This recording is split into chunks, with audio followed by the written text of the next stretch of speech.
I slowly open my eyes and see sunlight starting to come through the window of my apartment. There's a handsome guy lying on the bed next to me, still asleep. What's his name, Dean? David? Damon? It started with a D. I stretch and yawn, and that seems to wake him up a little. Hey, gorgeous. He looks around and says to me, what the hell is his name?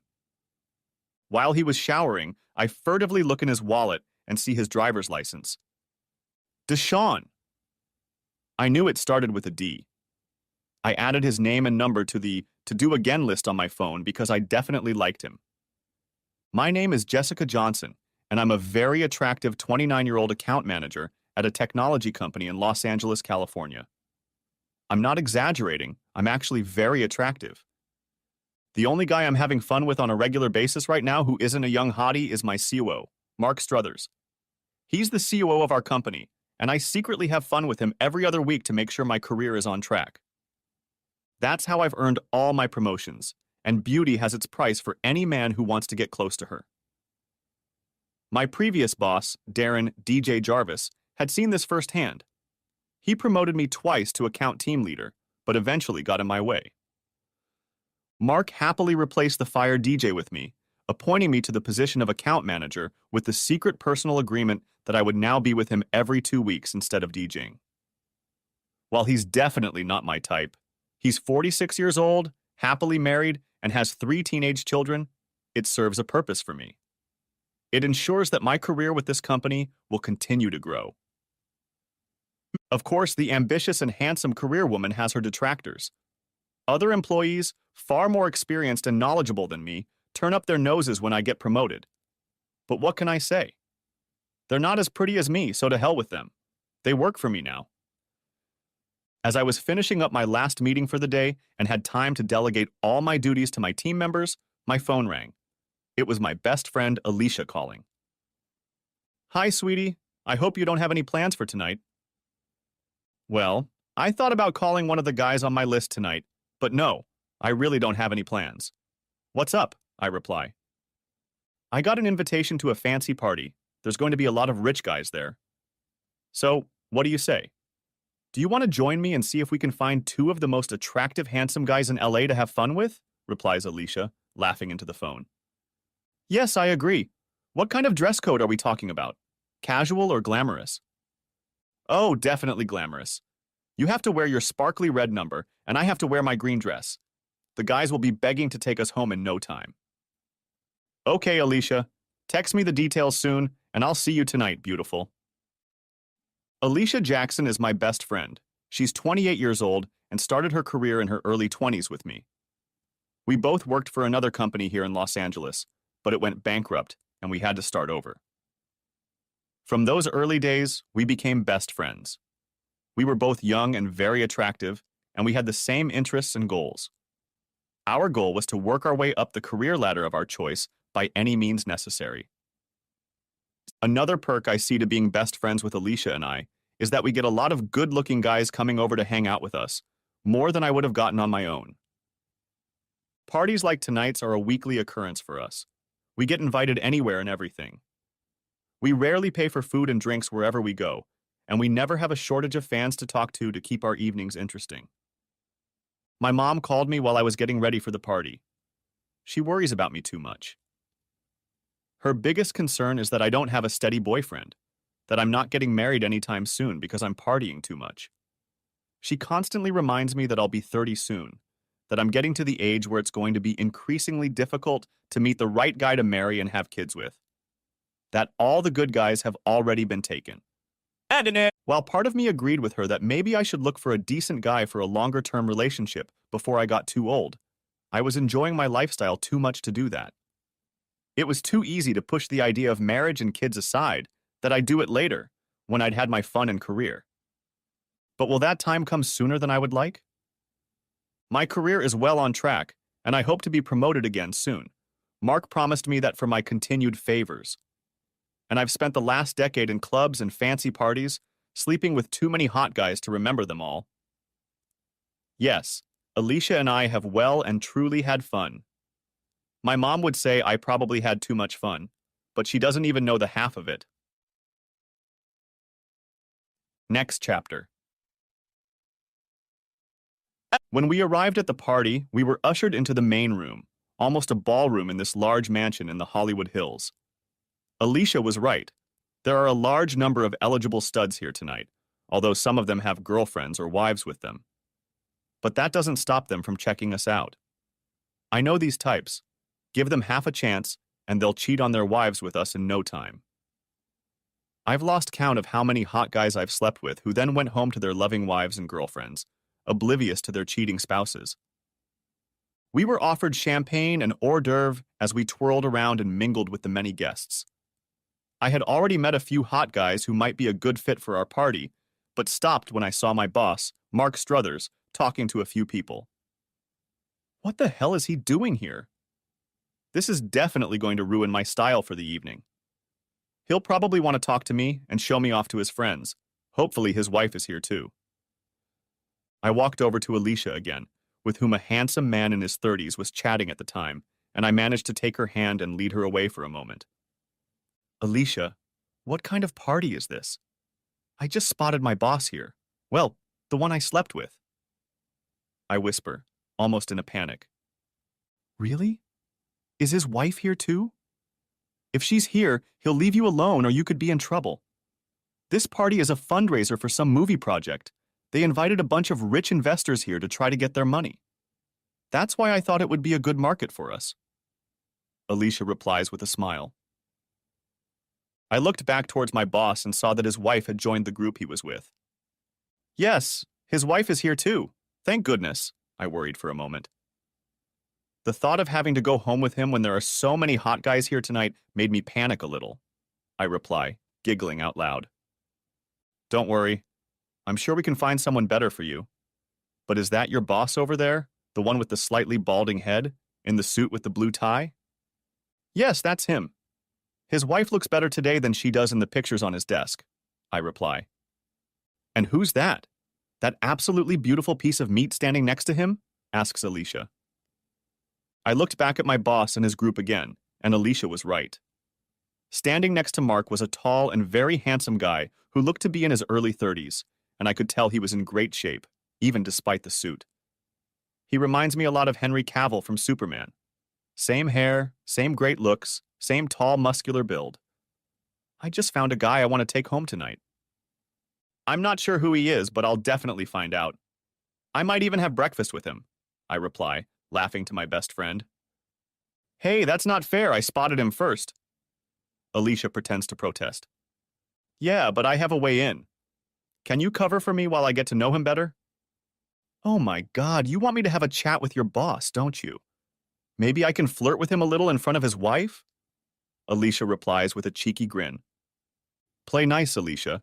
I just need him to introduce me and then leave me alone. Can you do that? Well, sure. You'll owe me for it later, replies Alicia, as we make our way over to my boss's group. Well, this is a surprise. I didn't know you were interested in the movie industry, Jessica, says Mark as I walk up to him and his wife. We were invited here by friends. I'm a little surprised, but happy to see you here with your beautiful wife. I reply as he gently shakes my hand. Yes, indeed. This is my wife, Mary, and this is Jessica. Jessica works for me as an account manager, says Mark as he introduces us to each other. I introduce Alicia to both Mark and his wife, Mary, and then look at the man standing next to Mark, expecting my boss to introduce us as well. Jessica, excuse me, this is Jack Batman. Our company deals with him from time to time.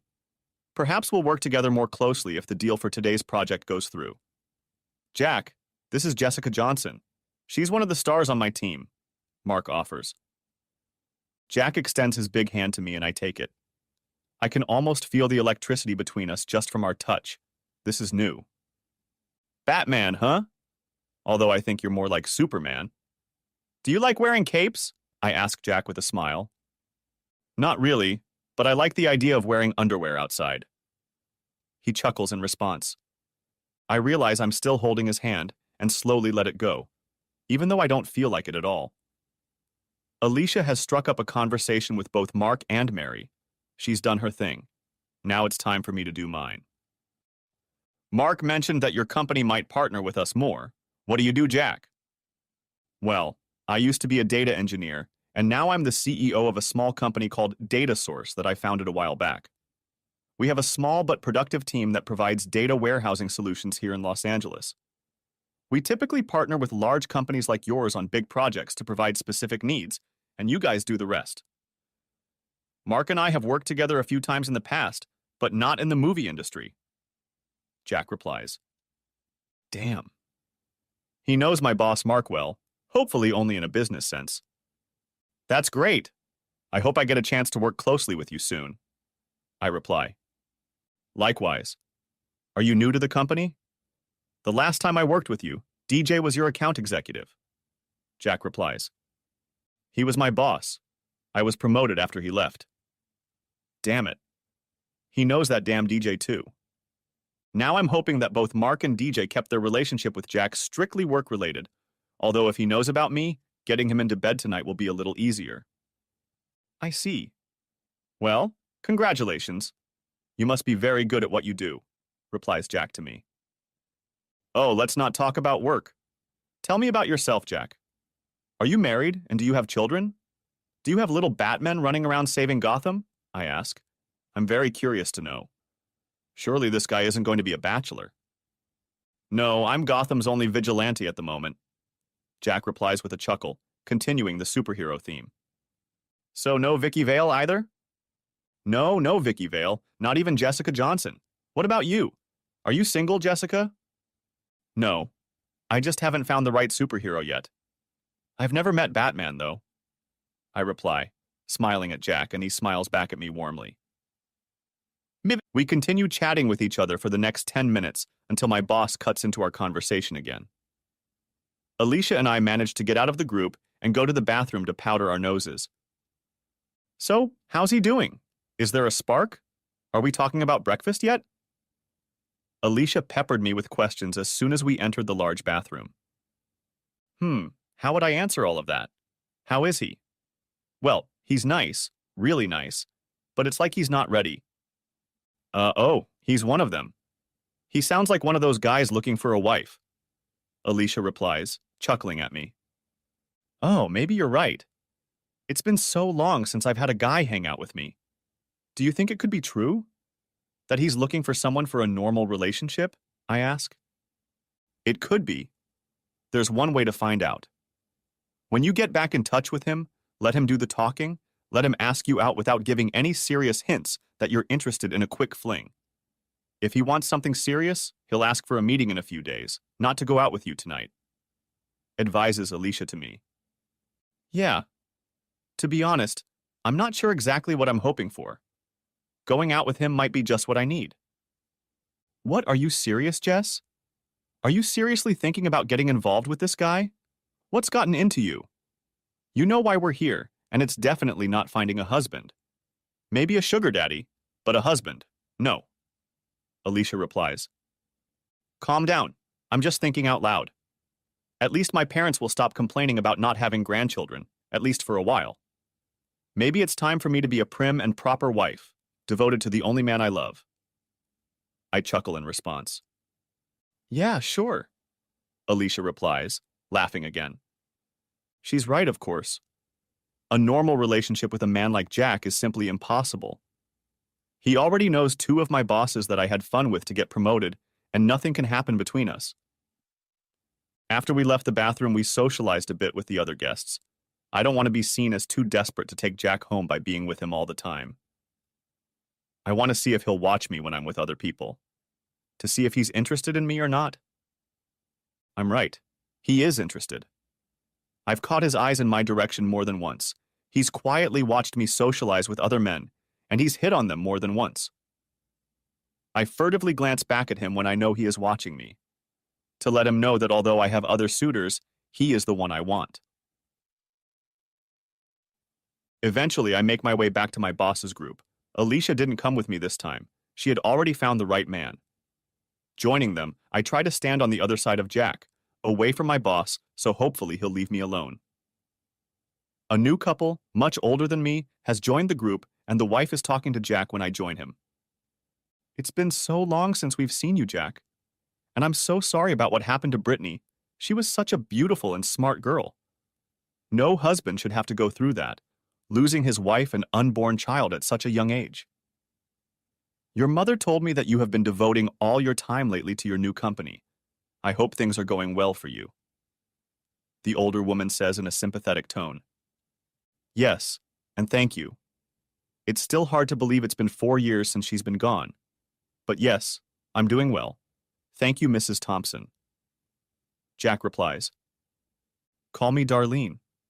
Please, Jack, Mrs. Thompson is what you called me when you were a boy. I'm so glad to see you are doing well. And who is that nice woman with you? Is there anything we should know about? Replies Darlene, looking at me standing next to Jack. Oh, that's Jessica Johnson. She works with Mark. We may work together again in the future. Jack replies on my behalf. Oh, it's work-related. I was hoping there was romance in the air with this beautiful young woman. You have to find someone, Jack. I know it's not easy, but at some point, we all have to move on with our lives. Darlene replies. I will find someone, Darlene. I'm sure I'll find someone eventually. Jack replies while Darlene and her husband turn their attention to Mark and his wife, who they also seem to know. Darlene and her husband Tom are old friends of my parents. They know everyone worth knowing in high society in Los Angeles. My mom has no doubt complained to Darlene that I need to find someone to be with. I'm sorry I dragged you into this. Jack says quietly to me. It's okay, Jack. Can we go somewhere and talk for a while? Away from all these people who already know us? Yeah, sure, replies Jack as I take his hand in mine and we walk to an empty table near the bar. Do you mind if I ask you about your wife? About what happened? I ask softly as we sit down together. I don't mind. It's something everyone I know is always asking about in the last few years. How I'm doing. Sorry for the loss and so on. You don't have to ask if you don't want to.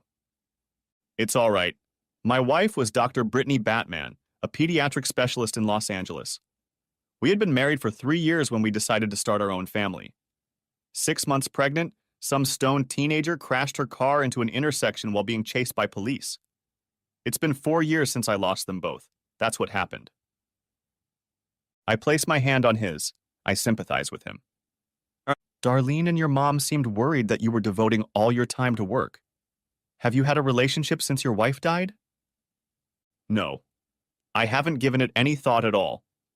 It was too hard for me to move on for a while, but lately I think it's more about the fact that I don't want to go through all the dating nonsense that comes with being single again. I will never use dating apps, and I hate going to bars and clubs to meet women. They're just dirty meat markets. I only come to parties like tonight's because of work. Wait, so you haven't dated anyone in the last 4 years? Not even for one night? No, I'm not interested in the whole scene. I can't think of anything worse than having fun with random women just for the sake of it. That kind of thing is too immature and narcissistic for my liking. I'd rather do without it, replies Jack. I felt like he had just punched me in the face with his comment. He made it clear that he wasn't interested, and probably as a consequence wasn't interested in me. If I were smarter, I would find a way to disengage from our conversation and start talking to other men who might have similar interests to me, but I can't. Something about him makes me want to stay. I want to get to know him better, to understand him more. I haven't yet met a man I can't bend to my will, make him want me, desire me. Jack, however, is an enigma to me. What about you, Jessica? You've already said you're single. Does that mean you've never been married, or just that you're single now? Or have you, like me, devoted all your time to your career? No, I've never been married. And yes, my career means pretty much everything to me. Although my mom keeps urging me to get married and have kids sooner, I think it's mostly because she wants grandchildren. I reply with a smile. Yeah, my mom is the same way. After what happened, I'm a little relieved that she's not bugging me, but that won't last. Jack chuckles in response. It's only because they care, that they love us and want us to have a good life. I reply. Yeah, I know, and I'm grateful to them for that. We continue to chat for a while longer. I do as Alicia advised and start to let him do more of the talking, trying not to show him that I really want to have fun tonight. I let him make the first move, but it doesn't happen. I'm starting to worry that he's not really that interested in me, that I'm wasting my time here. I don't know if that annoys me or intrigues me, or maybe both. It was a pleasure to meet you, Jessica, but I have to get up early tomorrow morning, so I have to go. I hope we can do this again. I mean, we'll get together and chat sometime, if you want. Jack kind of awkwardly adds, "Yeah, I'd like that. Let me give you my number, call me Jack. I look forward to chatting with you some more." I give him my number. I don't know what to do now. I want to find another hot guy to take home like I was going to tonight, but now I'm worried that someone who knows Jack will see me doing this. Why am I worried about what Jack might think? Where did this come from? And then there's my boss. There's too much going on tonight, and I need to leave before I get myself in trouble. I quickly find Alicia, who is ready to head home with her guy, and we say our goodbyes before leaving the party. On the Uber ride home, I decide to text one of the guys on my to-do again list who lives near me, and he soon replies and is on his way to my place. Well, at least I can have some fun tonight. Waking up in my apartment, I look at the bed next to me where Jared is sleeping. But I don't want to. I just want him gone. Now that Jared has left my apartment, I stand under the hot water in the shower, feeling ashamed of what I did last night. This is the first time I can remember feeling like this. What the hell is wrong with me? It's Jack. I just know it. Screw him. I don't need someone looking down on me. I don't submit to any man. What I should do is forget about him. Over the next week, I managed to push those thoughts of Jack mostly to the back of my mind. I dive back into my work. However, I still occasionally check my phone, wondering if Jack will call or text me. Just when I'm starting to win the struggle to put these thoughts of Jack in the past, he reappears in my life. This time in our office, walking out of the conference room with my boss, Mark. "Oh, there you are, Jessica. Could you do me a big favor and show Jack our office and introduce him to the rest of our team? Thank you." Mark advises me without actually asking. "Yeah, sure," I reply, trying to gather my thoughts. I didn't realize that this new encounter with Jack would have such an effect on me that I would feel excited just being around him. What the hell is wrong with me? "Hey, Jessica, you look great. I was hoping to see you today." Jack offers me his hand after Mark leaves. "Thanks, Jack. May I ask why you were meeting with Mark? Why do I have to introduce you to our team leaders, or is it a secret?" "No secret. The project from last week's party is ongoing. Both of our companies have signed a contract and will be working closely together for the next 12 to 18 months at least," Jack tells me. "Oh, that's fantastic news. Well, come with me then. I'll introduce you and then we can have coffee if you'd like," I ask Jack. "I was hoping you would. I thought about you a lot after the party last week," replies Jack. "But not enough to call or text me, right?" I reply with a slight smirk. "Should I have? I'm sorry, it's been so long since I've thought about dating that I don't know the right thing to do anymore." Jack replies, "It's really simple. If you like someone, you call them. There's nothing else special about it." "Well, I was afraid I'd seem too eager or something. I'll make it up to you by taking you out to dinner if you'll let me," Jack replies, showing me his wonderful smile. I will allow it, and I look forward to it. I reply as we walk up to the first office to begin our introductions. After spending the next hour introducing Jack to our team leaders, we finally make our way to the coffee shop next to our office for another private chat. I'm not quite sure what I want out of this, what I hope will happen between us. But the more I am around him, the more I want to be with him. Not just to spend the night, but to actually be with him. That's completely different from me. "Thanks for getting around with me this morning, I appreciate it," offers Jack as we sit down at the drinks table. "It was my pleasure, really. I'm so happy I got a chance to see you again." Jack looks at me for a moment, and then drops his gaze into his coffee for a few moments as well. He clearly has something to say to me, and I really want him to say it to me. Besides, I'm struggling to get my thoughts in order as well. I have the truest sense of confusion right now. Damn. Am I really starting to fall for this guy? "Jessica, you're the first woman I've been interested in since my wife.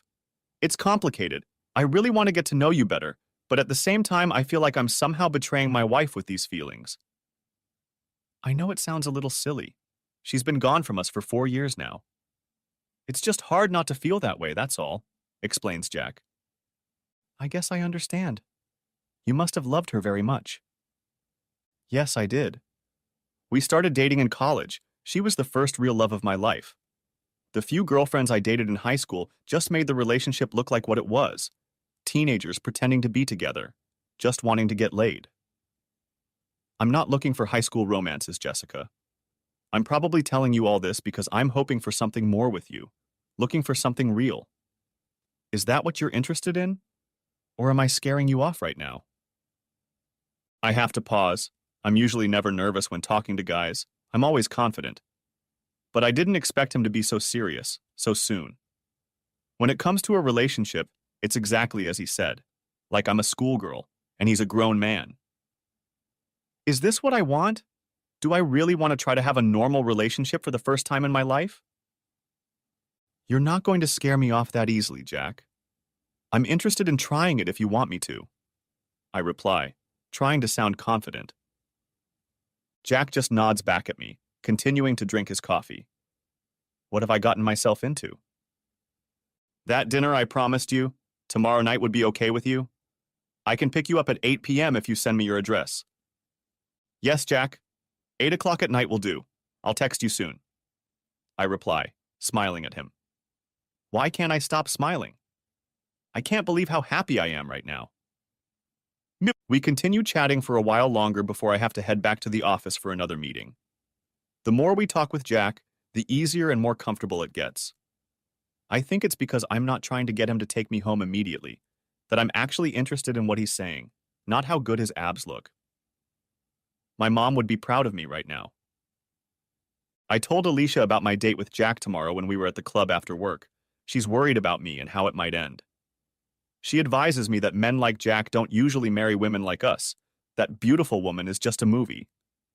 That if he ever found out about my past, he would definitely leave me. We argued about it for a while, and I told Alicia that times have changed, that we modern women can have whatever we want. Then we can decide when to get married so we can have loving husbands and children. We don't have to deny ourselves anything. Alicia used to laugh at me and call me deluded, and maybe she is. But now I really want it all. And that starts with the very fit and handsome Marcus I danced with tonight. I'll think about Jack tomorrow. Next chapter. When I walk out onto the sidewalk in front of my house, I see a very handsome Jack standing in front of a very handsome black Audi sports car in his suit. Now that's more like it. We arrive at a very hard-to-find restaurant in Beverly Hills, and I'm surprised he was able to get a reservation here with such short notice. The maitre d' greets us and calls Jack by name, which gets even more interesting. We are escorted to our table and offered wine while we order our food. He knew your name, and I'm a little surprised you were able to get us in here. What's going on, Jack? Well, let's just say my parents are well connected. Very well connected. But just because I can get reservations at restaurants like this doesn't make me a better person, just lucky. What do your parents do, Jack? Are they super rich or something? They're rich, yeah. My dad is probably what people call a super agent here in LA. He's recently retired, though. My mother was an actress, and a pretty famous one at that. So why didn't you follow them into the movie business? You certainly have the good looks to be a leading man. I would have swooned watching you take off your shirt and save the universe. Thank you, Jessica. But no, I have no interest in acting or making movies. All the people I grew up around seem so fake, so full of shit, with their heads up their own ass. For most of them, all that matters is fame and the money they can make, and then how many women they can get because of their fame and money. And they'll lie and cheat to get what they want without a second thought. It sounds like the business and dating world to me. Not everyone gets everything they're given. They have to take what they want or leave it out most of the time. I reply, what about their dignity when they get where they're going? To look back and see a trail of bodies behind them that they used for their own purposes. What kind of life is that? Are we talking business or dating now? I ask with a smirk. I guess we're talking about both. At the end of the day, you have to be comfortable with yourself, with sticking to your own ideas of right and wrong, not giving in to the temptation to take shortcuts. But in any case, this is not quite the dinner conversation I would like to have with you today. I'm really glad I got to know you, Jessica. Me too, Jack. You're so different from most guys I've met before. How? Well, most of them are probably the type of guy you were just talking about, that they'll say and do whatever it takes to get what they want. And I'm guessing that in most cases, they wanted you. Yes, and some of them got what they wanted. Does that bother you? We're not teenagers anymore, Jessica. I'm well aware that when I meet women close to my age, they, like me, will also have a story to tell. As long as they retain their dignity, it's hard for me to judge. What about me? Do I retain my dignity? I don't know how to answer that. I mean, I've used the guys I've slept with over the years just as much as they've used me. I was never taken advantage of or forced to do anything I didn't want to do. I may have lacked an emotional side, but it was a choice I made with a clear conscience. Jack may or may not agree with me if he finds out the whole truth, but yes, I feel I still have my dignity. Well, here's to a new beginning for both of us, I declare, raising my wine glass to him. Our dinner was truly wonderful, and I hope he will bring me here again and again. A girl could easily get used to that. I'm disappointed that when he took me home, all I got was another kiss on the cheek. Does he guess how much I want to possess him right now? But I tried my best not to show that I was disappointed, that I was glad to take my time like he did. As soon as Jack pulls away, however, I text Dwayne, inviting him to come over and give me what I desperately want right now. 30 minutes later, Dwayne does indeed give me what I need. How long will Jack keep me waiting? Jack calls me the next day while I'm at work and wonders if I want to go on a date with him Friday night.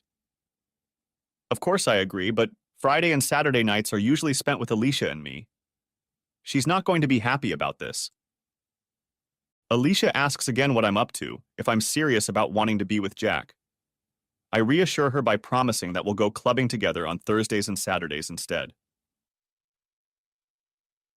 Friday night, Jack takes me to dinner and a comedy show, and I surprisingly have a good time. Saturday night, Alicia and I go to a club downtown and pick up 2 guys, and all 4 of us go back to my apartment.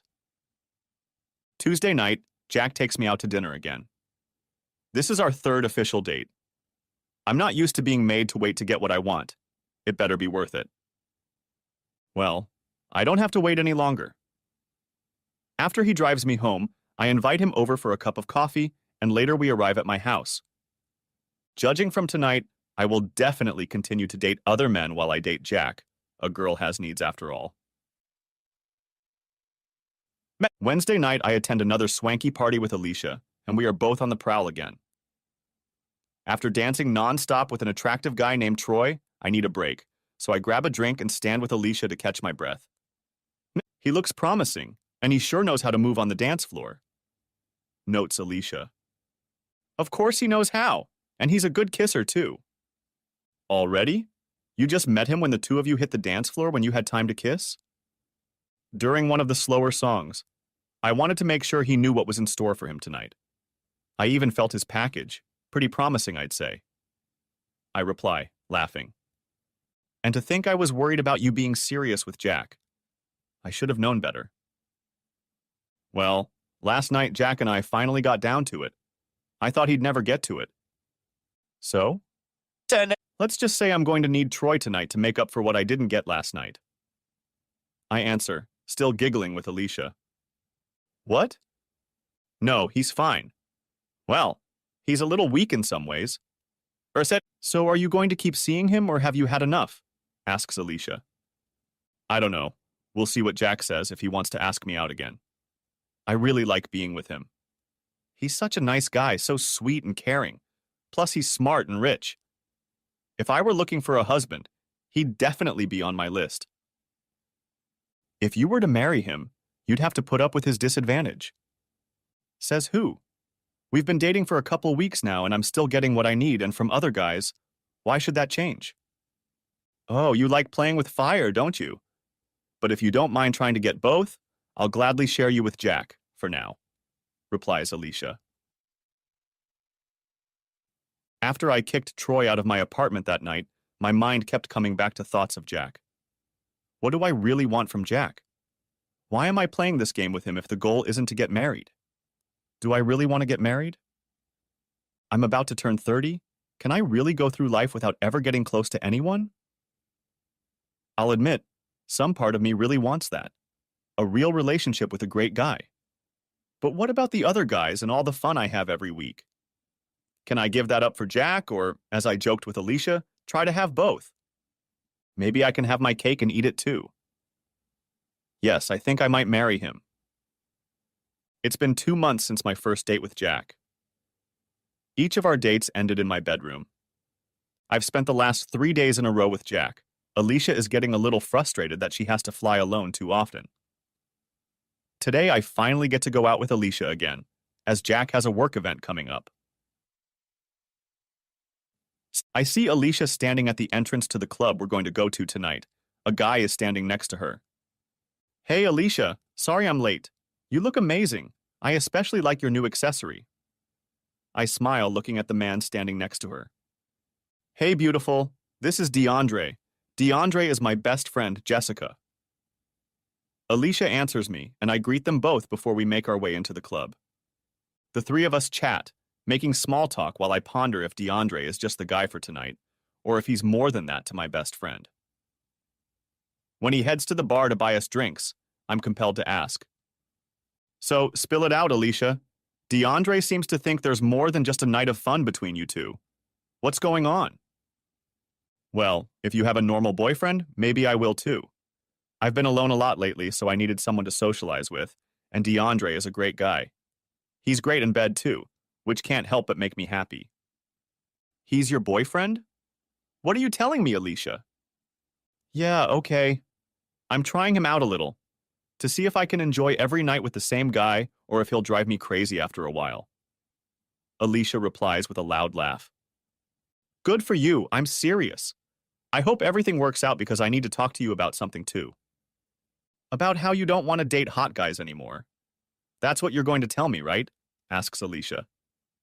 Yeah, you know me too well, I reply. Okay, that's what I thought. I can tell that you haven't been enjoying him as much lately when we're rarely together. You're worried about him, aren't you? You're afraid Jack will find out about the other guys? Yes. I know I said I wanted to have the best of both worlds, but I don't think it's possible. I haven't had any time for myself lately. I've just been running from one guy's arms to another guy's arms. I can't keep this up, something has to change. I explain. Luckily for me, I have DeAndre now, otherwise I'd be on my own. But if you're serious about making things work with Jack and me, do it right, Jess. Don't go halfway, be the woman he needs. Maybe you'll realize that you like being a wife, that it's better than you ever thought it would be. I still expect to be a bridesmaid if you two tie the knot. Don't ever forget that. Don't worry, if it comes to marriage, I won't have anyone else. So when does this new celibacy begin? Is tonight your last night of freedom, or have you already closed your legs for good? Jokes Alicia as DeAndre returns to our table. No, the store is already closed. We don't give out candy anymore. I laugh along with my best friend. When I get home, I resist the temptation to call one of the few remaining guys on my list. No, like Alicia said, if I'm going to do it, I'm going to try to do it right. In a way, I feel a sense of relief, a calmness within myself after my decision that I haven't experienced since I was a little girl. I'm finally happy with my life and at peace with myself. That I don't have to constantly chase the next goal, whether it's a new boyfriend or something at work. Oh crap. I forgot about Mark. What the hell am I going to tell Mark? We agreed. If I tell him my legs are now closed, my career will suffer. It might not suffer, but it will. He won't risk it. Either I honor the agreement, or he'll find a way to make me leave. Maybe if I explain to Mark that I'm now in a serious relationship with Jack, the man whose company we now rely on, he'll understand. I've worked too hard on my career to quit now. The next day at work, I managed to arrange a one-on-one meeting with Mark to brief him on one of our projects, but I also used this time to discuss my current dilemma with our arrangement now that I'm with Jack. Mark turns out to be not at all as understanding as I had hoped. He basically tells me that he doesn't care who I date, that we have an agreement. And breaking that agreement means that he will no longer protect me at work, promote me, or favor me. That my staying here will quickly become impossible. He also makes it clear that he's well aware that I've imposed on DJ and that he won't suffer the same fate, since some of the other supervisors already know about our little agreement. And if I make a fuss, Jack will be the first to know about my exploits with him and with DJ. I grudgingly agree to keep seeing him to keep our agreement intact for now.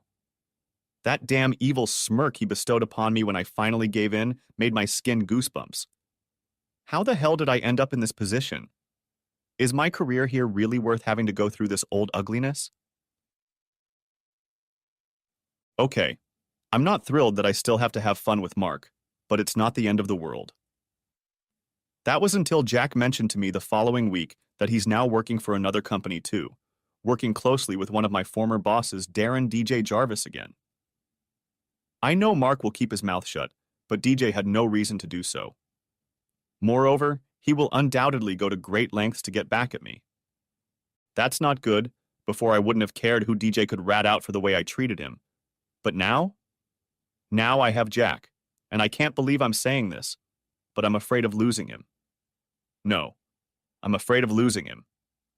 That Jack will find out the truth about me and lose all respect for me.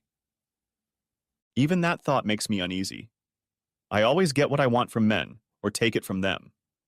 Most of the time, they only see my beauty and willingly give me what I want. Men are needed to be used and abused and then thrown away when they are no longer needed. Why is Jack so different from me? Why does he have this power over me? I never handed that power over to him. In fact, he never gave me power over myself. He didn't give me what I wanted. He gave me what I needed. Almost like a parent does for a child. In just a few months, I began to need him far more than I needed anyone else. And now I'm afraid that I won't need him in return. How did this happen? That I started putting other people's feelings before my own? One thing is for sure, I need to get ahead of DJ to make sure I can nullify anything he says to Jack when DJ realizes we're together. Friday night, we spend again at a nice restaurant in Beverly Hills. I'm so comfortable around Jack now that I can hardly remember life without him. So how's your work this week? No major dramas or problems? I ask, as we peruse the menu trying to decide what to order.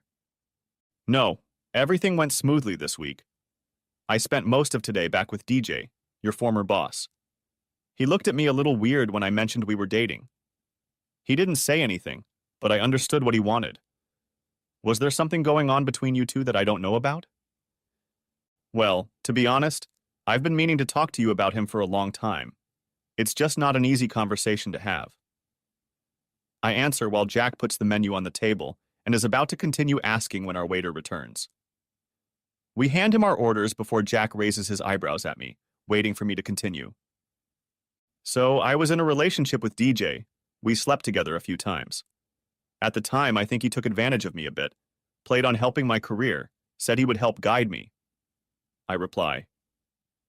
You slept with your boss? Asks Jack, and my sense of horror grows when I see the expression written on his face. Yes, but it's not what it looks like. Like I said, I think he was taking advantage of me, and I realized shortly afterwards what a colossal failure it was to do that to him. So I told him I didn't want to see him anymore. And? Well, he got mad about it. He'd already helped me get the promotion, but now I felt like I was rewarded for sleeping with him. Like it was some kind of payment. When I told him I wouldn't sleep with him anymore, that it was wrong, he threatened to get rid of me. Fire me. I felt I had no other choice, so I filed a harassment report against him, which got him fired. Shit, okay. And all of this just slipped your mind to tell me now, after I told you I'd be working with him again? What else aren't you telling me, Jessica? Everything. Nothing else. It's just not something you can talk about in normal conversation. I'm not proud of it either. Both for sleeping with him in the beginning and for having to defend myself by suing him afterward. If it were up to me, I would never talk about him again. The fact that you're working with him now means it will always come up again. I should have said something sooner. I'm sorry. I'm just ashamed of the whole thing. Well, I'm glad you at least told me about it now. I guess DJ won't be your biggest fan after you fired him. I'm not saying it's your fault, though. As your boss, he shouldn't have gone there in the first place. That's crossing the line. I agree. Why don't we put it behind us? I'd like to forget I ever knew DJ. Jack nods back at me as food is brought to the table. Our conversation continues and I start thinking about dessert, but not at the restaurant, but with Jack when we get home soon. I want to ask you something, Jessica. I hope you can say yes. Jack asks when we're almost done eating. Depends if it's handcuffs? I answer with a cheeky grin, and Jack laughs before answering. Not unless that's what you want. I actually want to see if you want to go away with me for a few days. I have some meetings in New York next Friday, and I'd love to spend time with you there. Maybe we can use it as a little vacation for both of us. Yes, I'd be very happy to do that. But we're only talking about next weekend? Well, we'll have to fly out on Thursday, and I'd like to spend a few more days with you. Maybe until Tuesday, if you can make it. I'll check with Mark, but I'll be fine. I haven't taken a vacation in ages. I've never been to New York either. I'd love to go and look around a bit. We'll see, but we probably won't get any further than a hotel room. I can't promise anything. Jack replies with a warm smile on his face. Really? I'm definitely looking forward to New York now. I reply, rubbing his leg with mine under the table. Jack quickly pays the bill, and we head home, back to my apartment again.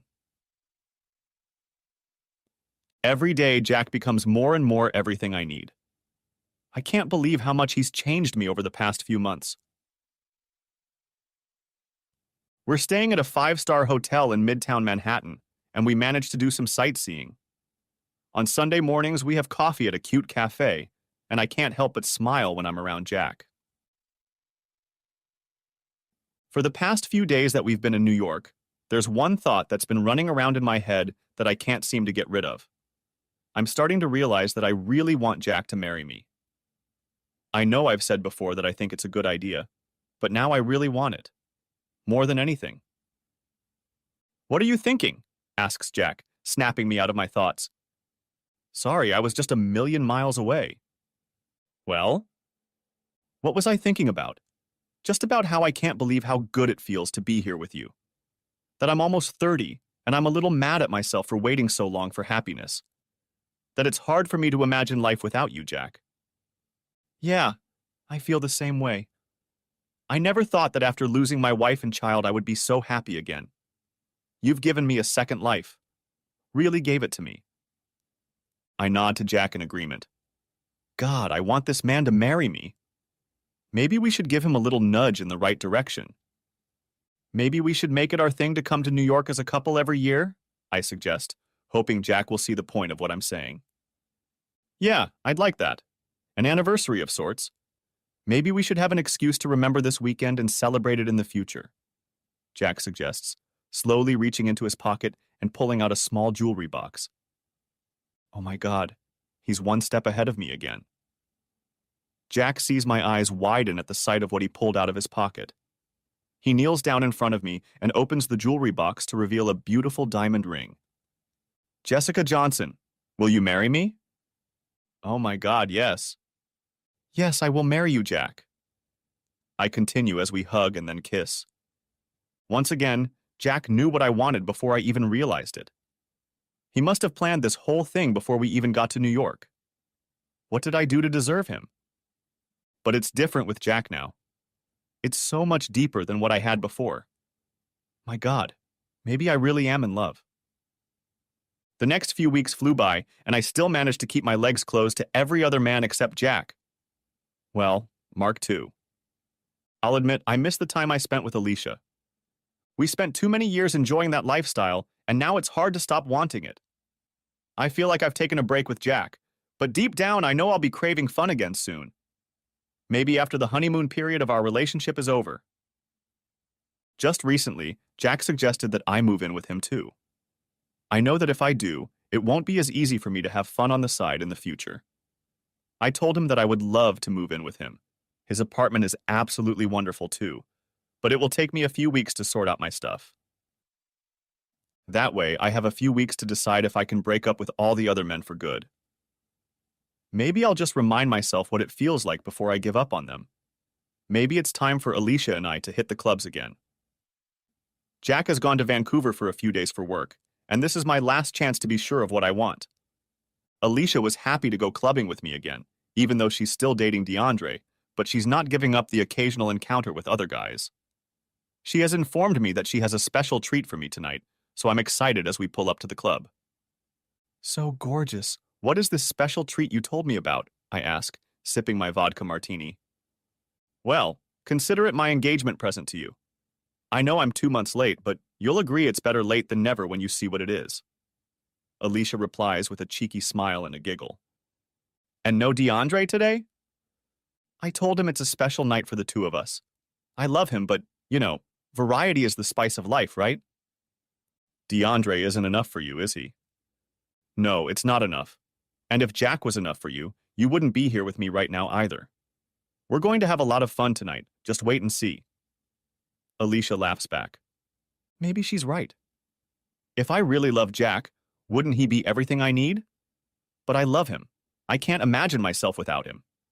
So why am I here? Why am I so looking forward to tonight's special treat? As if on cue, 4 men approach and join us at the table, greet Alicia with kisses on the cheek, and then introduce me. Jessica, these are my engagement gifts to you. They won't just spend the night with us, they will give us the best night of our lives. I'm so happy for you and Jack. Now let's go and rejoice. After dancing with each of the guys in turn and having a few more drinks to cheer us on, we decide it's time for the real fun to begin.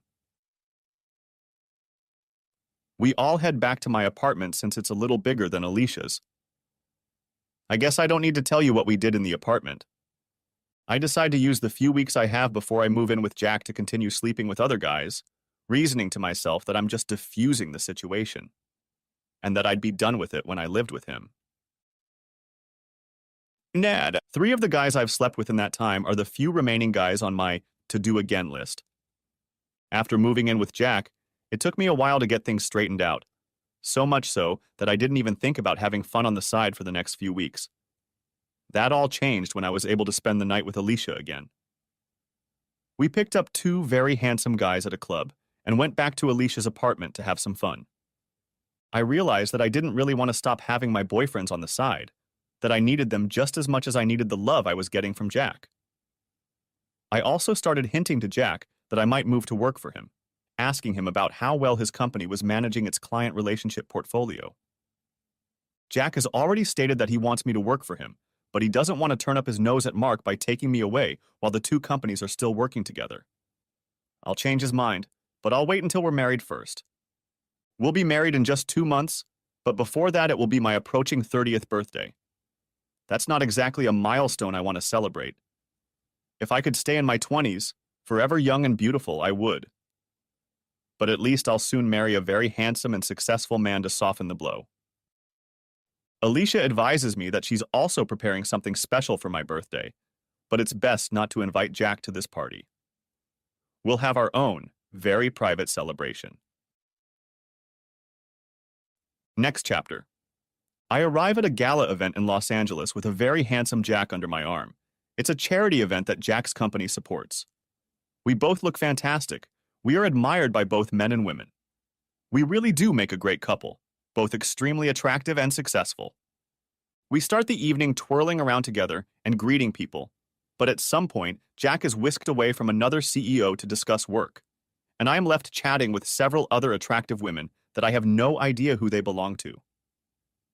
I say that because they are all clearly trophy wives, as none of them seem to have the intelligence or ambition to be here on their own merits. Soon after, I look around for my fiancé, but he is nowhere to be seen. I decide I'd rather continue walking around the city than stay here with these empty women, and as I leave our little circle, I almost bump into a tall man. When he turns to face me, I'm a little shocked. His name is Jason. I remember him. Well, what do we have here? Jessica, my goodness, you look fantastic in your clothes for a change, Jason says. Hey, Jason, long time no see. What are you doing here? I could ask you the same question. Are you looking for a rich sugar daddy for tonight, or are you more interested in rekindling our relationship? No, I'm here with my fiancé. Unfortunately, he's been dragged off somewhere to discuss work. Oh, really? I didn't choose you as my fiancé. I guess he has no idea what you do in your spare time. No, he doesn't, and I'd like to keep it that way. Hey, don't worry, I'll never tell him, but I'd still like to renew our friendship. I heard you've been seeing two of my boyfriends lately, and I've been feeling a little left out. Jason replies, Well, I'm sure we can fix that little oversight, just not tonight. Okay? Okay, I'll take you up on that. Just don't keep me waiting too long. I won't. Talk to Alicia. I'm sure she'll be able to make an appointment very soon, okay? I reply, after which we both split up to go about our business. I wander around the ballroom some more before I come across one of the attractive trophy wives I was talking to earlier. She smiles at me and takes my hand firmly, leading me away from the other visitors. What the hell is she up to? I just want to tell you that Jason is off limits, you hear me? Unless you want your future husband Jack Batman to know about everything you've been up to, and about all the men, including Jason. The woman speaks in a serious tone, but still manages to outwardly smile. I'm sorry. Who do you think you are? I reply firmly, while managing to smile at everyone who looks in our direction. I'm someone who knows exactly who you are, Jessica Johnson. It doesn't have to get ugly. You just have to remember that Jason is mine, not yours. Find yourself another stud and leave him alone. She repeats. Wait, he's your boyfriend? I thought you were one of those trophy wives waiting for their husbands to return. If so, Jason is all yours. I reply that I don't need the attention to me and whoever I was having fun with, especially since Jack is here. Don't be stupid, the woman replies, and I still don't know who she is. Who are you? How do you know me and that I know Jason? Did he tell you? No, he didn't tell me at first. I saw you leaving the club with him and 3 of his friends one night. I got the rest out of him later. Wait, step back. You know both me and Alicia? Did you see us with those guys? Surely you're one of those married women who go to clubs to hook up and cheat on their husbands. But how do you know our names? I already know who you are. We've met before. Not that you remember me, of course. But you probably remember my husband. After all, you're the reason he got fired. Oh my, you're Tina Jarvis, the DJ's wife, aren't you? That's right. You ruined his career and made my life difficult. Now I'm not going to let you ruin my little arrangement with Jason. Stay away from him. Don't worry, Jason can be all yours tonight. I know how bad DJ is in bed. It must be frustrating for you to put up with that. I reply, smiling at the people around me. Don't you dare talk about my husband. You have no right to, bitch. Not after what you did to him, you cheap, ambitious little whore, states Tina, getting a little emotional. Okay, we're done here. Go to your pathetic husband and be thankful I'm not taking Jason away from you as well. I reply firmly. I've had enough of this arrogant bitch. I walk away from her, annoyed that I have to put up with this crap. Not long after that, I finally spot Jack. Shit, he's talking to the DJ. Can this night get any worse? Yes, it could. And then I see Tina joining them, greeting Jack standing next to her husband, and the 3 of them chatting with each other. There's no way I'm going out there to talk to them. Not now. I step out onto the balcony to get some fresh night air and gather my thoughts. I know Tina won't say anything, or at least I hope she's not stupid enough to risk her own marriage to mess with me. And so far, if DJ has said anything to Jack, he's ignored him. I doubt DJ would want to talk about sleeping with me in front of his wife, so maybe it's not as bad as I first feared. I stood in the crisp night air for another 10 minutes, hoping that would be enough time for the Jarvises to move away from their conversation with Jack, when someone spoke to me from behind me. We meet again. It still takes my breath away every time I see you. Turning my head, I saw Jason standing next to me again, and we were looking out over the gardens from the balcony. Hi, Jason. I see you're here with Tina Jarvis, or at least going home with her tonight. Am I right? Oh, Tina, yes. It was really nice of her husband to invite me here. It's a really swanky party. What?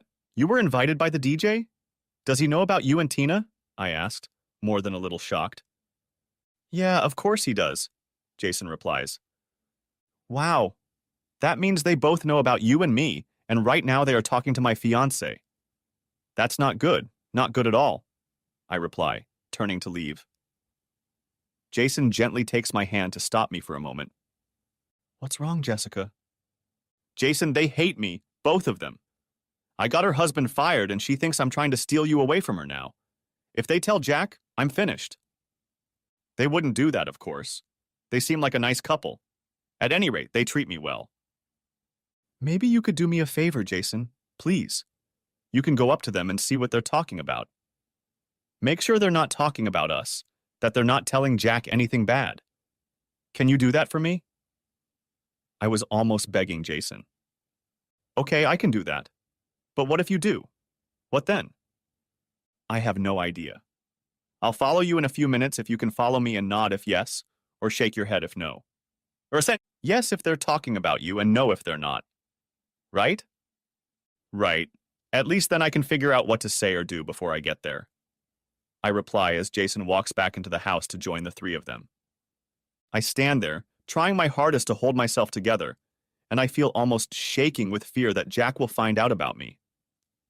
I've never felt like this before, so afraid of what might happen next. I take a sip of the wine I'm holding in my hand, trying to calm my nerves, to regain my confidence. Who am I kidding? I'm so nervous right now. After standing for a couple more minutes, I decide it's time, turn around and walk through the doorway back into the grand ballroom. I look over to where Jack was standing earlier with Tina and the DJ, expecting to see Jason there too, and if he'd signaled me, I'd have joined them. But they're not there. None of them are there. I quickly look around the room, trying to spot Jack as well as the other three. Where the hell did they go? I feel panic overwhelm me. Calm down, take deep breaths, I tell myself. I slowly start circling the large room, hoping to spot them as I go. Jack is still nowhere to be seen. After making a full circle, I start walking towards one of the doorways, leading to several smaller rooms where guests are sitting and talking. After walking past each of them, I still haven't found them. The only other place now was at the front door where the main entrance is. I walk outside, and there are a few people standing there chatting in small groups, but there is no Jack, Tina, or Darren Jarvis among them. Where the hell is he? I quickly text Jack a message. Where are you? I'm having a hard time finding you. Several minutes pass before I finally get a response from him. I went home. Don't follow me. I can't talk to you right now. Maybe never again. Oh my God, those bitches told Jack. I feel my stomach clench. It feels like the whole world is closing in around me. I can't breathe. Oh my God, Jack knows. He knows about me. What do I do? What can I do? I fall to my knees on the steps where I was standing, clutch my phone and just stare at the screen. I can't believe this is happening. I can't believe my secrets have gotten out to him. I'm shaking. I'm in shock. I can barely make out that someone is trying to talk to me. I look up and see a man holding my hand, saying words, but I can't hear him. Everything around me is hazy. Everything is falling into darkness. Slowly, my eyes start to open. I'm sitting in a chair, and a woman is talking softly next to me. Hi, there you are. You're going to be fine, sweetheart. Just take it easy for a few more minutes until you come to your senses. Everything's going to be okay. What happened? Where am I? I ask, still trying to gather my thoughts. Shh, it's okay. Just be patient for a little while, okay? You pretended to be outside. It's okay now.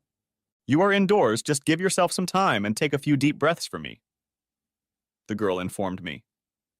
I followed her instructions. It seemed to help.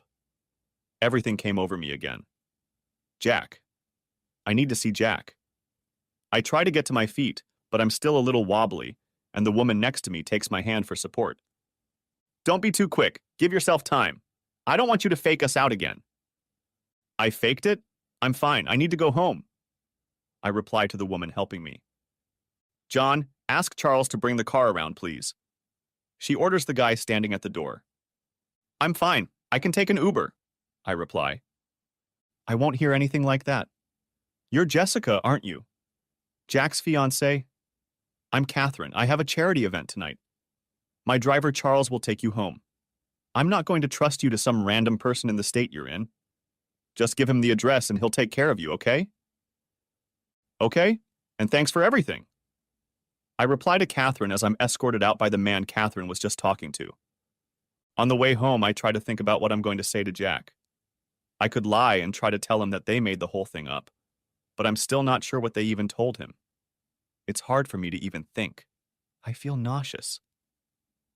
When I get out of the car, I'm so nervous that I feel myself starting to shake again. I thank the driver and head to the front door, taking my key out of my purse. Walking down the hallway and into the living room, I still don't know what to say to him. He's not there, so I go to the bedroom, but he's not there either. I sit on the edge of the bed for a moment. Tears start rolling down my face. I can't help it. I get up and walk back out. He must be outside on the balcony. That's where he likes to sit and think. I'm sure I've given him a lot to think about. Walking out onto the balcony, I see him sitting there with his hands covering his face. He lowers his hands and sees me standing in front of him. I told you I don't want to talk to you tonight. I know. I answer quietly. I walk over and sit on the end of the bench. Jack sits on the other end. The gap between us is real, not just physical. What did they tell you? I ask quietly again. Enough. Jack answers, and I can feel his emotion in just that one word.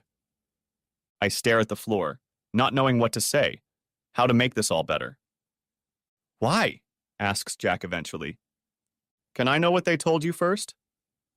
What? So you can decide what details to leave out? What should I lie about? Tears continue to run down my cheeks, but now I'm starting to cry. Bringing my hands to my face, I don't know what to say to make things work out, to make Jack still love me. I'm sorry, Jack. I'm so sorry. I don't deserve you. I never have. It was all I could say in between sobs. You're right. I'm just grateful I found out who you really are before we got married.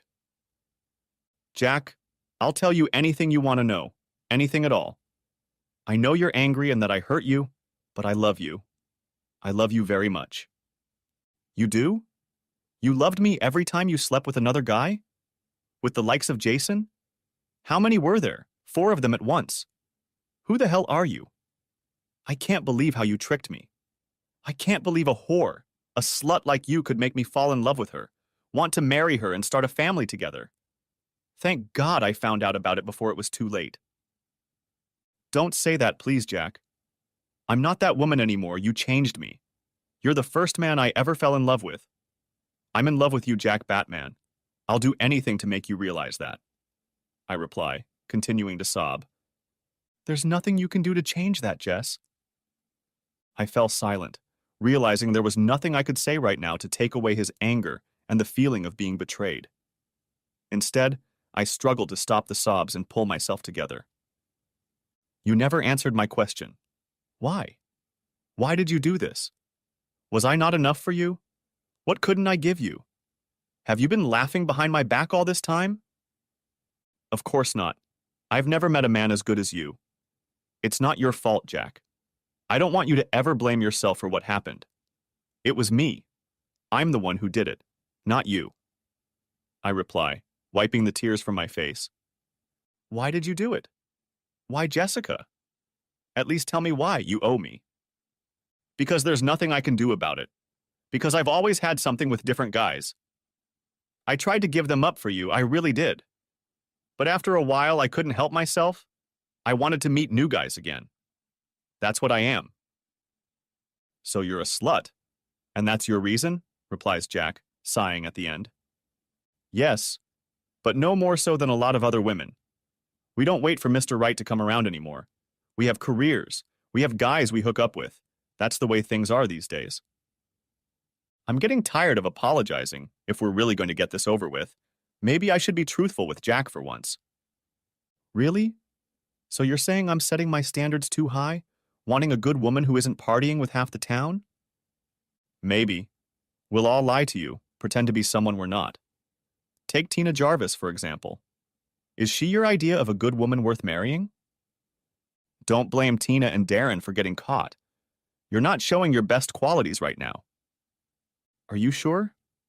I don't know what they told you, but she mentioned that she's mad at me today because she mistakenly thinks I'm trying to steal Jason from her. Tina and her married friends go to the same clubs as Alicia and I and date the same guys we do. I reply, probably getting a little annoyed myself. So I should be grateful to you, right? You can have fun with other guys every week, but at least you won't make me sit in the corner and watch. Thanks, Jessica. You're a godsend. Jack replies sarcastically. I'm just being honest. I know that after tonight you probably never want to be with me, so let's be honest with each other. No more secrets, no more lies.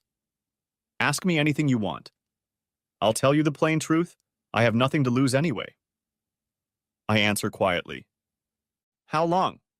How long since you slept with the first guy after we started dating? Asks Jack, asking me. I never stopped. The night you dropped me off after our first date, I wanted something more, but all you gave me was a kiss on the cheek. The moment you left, I was texting with one of my acquaintances who lives nearby. We must have been having fun by the time you got home. Jack sat back and shook his head. You said earlier that you tried to stop for me. How long did that last? And when was that? About 2 months after we started dating. It lasted until you asked me to move in with you. I started to feel like it was all too real, that I was really going to live with my husband, be a real wife. Honestly, it scared the hell out of me. I felt like I needed to fix things before the walls closed in around me. You have serious commitment issues, you know that, don't you? Replies Jack. You're telling me. It was so hard to give up something that was a huge part of my life. I went on dates and met a new hot guy almost every night. It's something I did for years. But I never let guys get close to me, I mean emotionally. And I was never in love until you came along. But that still wasn't enough for you, was it? What's the big deal about meeting a new guy that you like so much? That he strokes your ego? That he's telling you how wonderful you are? Yeah, it can be addictive. Feeling down. Just go to a club and have a few guys tell you how wonderful you are, that you're the most beautiful woman there, that you can do and have anything you want. After a while, it gets hard not to want it. Wow, so a slut with commitment issues who's also a narcissist. Why don't you also tell me you like ripping the wings off butterflies? I look at Jack with a screw you expression. Is there anything else you want to know while we're at it, Jack? This is a one-time only offer. Do you ever enjoy being with me? Or do you just think that since you turned 30, marrying someone like me is something you should do? I loved being with you, Jack, every minute of it. More than I ever expected. I know it's hard for you to believe me when I say this now, but I mean it. I'm not just saying this to make you feel good. You're the only guy I've ever had a crush on, at least I always will. Then I still can't understand why you gave up everything we had. What? Just so some random guy could tell you you were pretty so he could entertain you? I think that's just crazy. I know you said you couldn't help it, whatever that means, but damn it, Jessica. I was willing to give you everything, and all you wanted to do was have fun with other guys. I don't understand you at all. I know, and now I wish I'd never wanted them either, but I guess I'll just have to live with it. One last question. Were you still planning on having fun with other guys after we got married? I'm not sure, but probably. Alicia is planning a special birthday party for me next week that I was going to keep a secret from you. I think there's something wrong with me. Yeah, but I'm sure you're going to go to the party next week anyway, aren't you? After everything that's happened. I probably am, yes. No doubt Alicia will tell me it's for my own good after you broke up our marriage. That I should go back and have some fun. Though it was that fun that got me into this predicament in the first place. Well, there's one difference now, Jessica. And what's that? You're 30 now. Then you can be like Tina, jealous of someone younger and prettier taking her away for the night. Except even women like Tina are all married. At least they have someone to go home to when they're done. You're just going back to an empty apartment. I hope it's everything you dreamed it would be. I turned away from him, not wanting to admit that he might be right. I just couldn't. Well, we're done here, Jessica. You need to call Alicia to come pick you up and get your stuff. You're not staying here overnight. In fact, I hope this is the last time we see each other outside of work. I stood up and looked at Jack one last time before going inside and texting Alicia and then leaving Jack's house for good. Next chapter. We had a special party for my 30th birthday, and yes, there were a few guys at the party. During that night, but especially afterward, I felt terribly lonely. I felt like I was just pretending to enjoy myself, like I had thousands of times before. But it wasn't like that. Not at all. I was beginning to realize that they had all lied to us, and I had been lying to myself for the past 10 years. All of my teachers, right down to Hollywood movies and social media, have told us that we should strive to be a successful career woman, that we can have anything we want, that we don't need a man to live a full and fulfilling life. So where is my full and fulfilling life? Devoting my entire working life to a company that doesn't want me to get married or have children is supposed to be fulfilling? Being alone at 30, with no husband to love, no children to take care of, is that supposed to be rewarding? Am I really going to remain just another 30-year-old woman who sadly clings to the remnants of youth but always ends up alone? Is this supposed to be my feminine strength? Is that what makes me a girl boss? Maybe I should just get some cats and complete this meme that has become my life. But still, when I go to clubs and meet all these empty and superficial good-looking guys, they still tell me that I'm beautiful, that I'm gorgeous and smart. They'll tell me anything I want to hear. Just for one thing. I always ridiculed those traditional women who wanted to get married early, have a family and live a happy life. I thought they were delusional, looked down on them and thought I was always better than them, that I would have it all. But I don't, and I never have. All I want more than anything in the world right now is to love Jack, and for Jack to love me just as much. To start a family with him, have children together someday, and grow old happily with him by my side. And that's something I can never have no matter how much I want it. I miss him so much I can't believe how hard it was to move on without him. It only took one decent man to turn my world upside down, to show me how wrong I was all along. I'd gladly give up every man I'd ever been with just to have Jack back in my life. But he'll never take me back, and why would he? And it's all my fault. So much for having everything. If only emptiness and loneliness wasn't what they meant all along. The end. Thanks for watching. I hope you enjoyed it. So subscribe to my channel and watch the next video.